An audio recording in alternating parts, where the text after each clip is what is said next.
AP విద్యాశాఖ మంత్రి నారా లోకేష్ బాబు రాజీనామా చేయాలని మాజీ ముఖ్యమంత్రి జగన్మోహన్ రెడ్డి గారు తన ఎక్స్ ఖాతా ద్వారా పోస్టు పెట్టడం జరిగింది.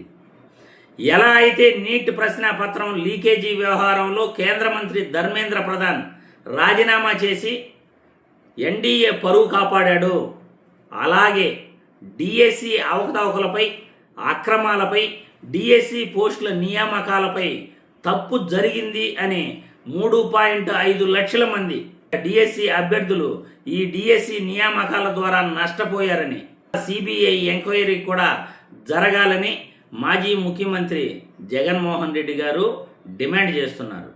ఎందుకంటే ఎన్డీఏ కూటమిలో భాగమైనటువంటి తెలుగుదేశం పార్టీ మరియు తెలుగుదేశం పార్టీ నాయకుడు నారా లోకేష్ బాబు విద్యాశాఖ మంత్రిగా పదవీ బాధ్యతలు ఆయన చేస్తున్నందున ఎన్డీఏ కూటమిలో కేంద్ర మంత్రి ధర్మేంద్ర ప్రధాన్ నీట్ ప్రశ్నాపత్రం లీకేజీ వ్యవహారంలో బాధ్యత వహిస్తూ ఎలా అయితే రాజీనామా చేశాడో, డిఎస్సి అవకతవకలపై, అక్రమాలపై కూడా లోకేష్ బాబు బాధ్యత వహించి రాజీనామా చేయాలని తన పోస్టు ద్వారా ఆయన చెప్పడం జరిగింది. ఆల్రెడీ ప్రధానమంత్రి మోడీ గారికి వైఎస్ఆర్సీపీ ఎంపీలు లేఖ కూడా ఇవ్వటం జరిగింది. డిఎస్సి అక్రమాలపై సిబిఐ ఎంక్వైరీ చేయాలని, డిఎస్సిలో అక్రమాలు జరిగాయని, డిఎస్సి నియామకాలలో అక్రమాలు జరిగాయని, డిఎస్సి అక్రమాలపై 3.5 లక్షల మంది డిఎస్సి అభ్యర్థులు ఇబ్బందులు పడుతున్నారని ప్రధానమంత్రి మోడీ గారికి లేఖలో వైఎస్ఆర్సీపీ ఎంపీలు వివరించడం జరిగింది. ఏదైతే నీట్ ప్రశ్నాపత్రం లీకేజీ వ్యవహారంలో ధర్మేంద్ర ప్రధాన్ రాజీనామా చేశారో, ఎన్డీఏ కూటమిలో భాగమైనటువంటి విద్యాశాఖ మంత్రి నారా లోకేష్ బాబు డిఎస్సి అక్రమాలపై జరిగిన అవినీతిపై బాధ్యత వహిస్తూ రాజీనామా చేయాలి అని జగన్మోహన్ రెడ్డి పోస్టులో చెప్పడం జరిగింది. డిఎస్సి అక్రమాలలో ప్రధానంగా మనం చెప్పుకోదలుచుకున్నది ఏంటంటే, మొట్టమొదటి నోటిఫికేషన్ ఇచ్చినప్పటి నుండి కూడా డిఎస్సి అభ్యర్థులు ఆందోళన బాట పెట్టారు. మాకు సమయం సరిపోవట్లేదు, మీరు ఇచ్చిన సిలబస్ 120 రోజులు సరిపోతుంది, మీరు ఇచ్చిన టైం ఏమో 50 రోజులు కూడా లేదు, కాబట్టి నోటిఫికేషన్ గడువు పెంచాలి అని వాళ్ళు మొట్టమొదటి డిమాండ్ చేయడం జరిగింది. కానీ ప్రభుత్వం ససేమీరా అంటూ ఎగ్జామ్ని అనుకున్న సమయానికే వాళ్ళు నిర్వహించడం జరిగింది. దాని తర్వాత ఆల్ టికెట్లు ఇష్యూ చేసిన తర్వాత ఒక్కొక్క క్యాండిడేటు 2 పోస్టులకి, 3 పోస్టులకి, 4 పోస్టులు కూడా అప్లై చేసుకున్న వాళ్ళు ఉన్నారు.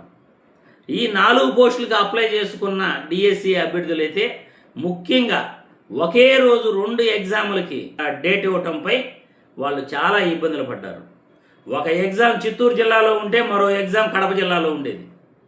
అక్కడికి ప్రయాణించడానికే దాదాపు 8-9 గంటల సమయం పడుతుంది. మేము ఎలా వెళ్ళగలం? ఇక్కడ ఎగ్జామ్ రాసి అక్కడికి వెళ్ళాలంటే ఎలా వీలవుతుంది? దీనిపై ప్రభుత్వం సమాధానం చెప్పాలి అని డిఎస్సి అభ్యర్థులు ఆందోళన బాటగాడ పట్టారు. కానీ ప్రభుత్వం స్పందించలేదు, డిఎస్సి అభ్యర్థులకు న్యాయం చేయలేదు. తర్వాత డిఎస్సి నియామకాలలో ముఖ్యంగా స్పోర్ట్స్ కోటాలో అవినీతి జరిగిందని, స్పోర్ట్స్ కోటాలో నియామకాలపై వైఎస్ఆర్సీపీ నాయకులు పెద్ద ఎత్తున వాళ్ళు ప్రెస్ మీట్లలోనూ తమ పార్టీ తరఫున వాళ్ళ గొంతు వినిపించడం జరిగింది. ఇప్పటి వరకు కూడా డిఎస్సి నియామకాలపై డిఎస్సి అభ్యర్థులు కూడా సక్రమంగా నియామకాలు జరిగాయని వాళ్ళు అనుకోవట్లేదు. ప్రతి చోట కూడా వాళ్ళు వాళ్ళ గళాన్ని వినిపిస్తున్నారు. ప్రభుత్వం తప్పు చేసింది, డిఎస్సి నియామకాలలో అక్రమాలు, అవినీతి జరిగింది అని వాళ్ళు ఆరోపిస్తున్నారు. దీనిపై సిబిఐ ఎంక్వైరీ కూడా జరగాలని వైఎస్ జగన్మోహన్ రెడ్డి గారు ఆయన డిమాండ్ చేస్తున్నారు.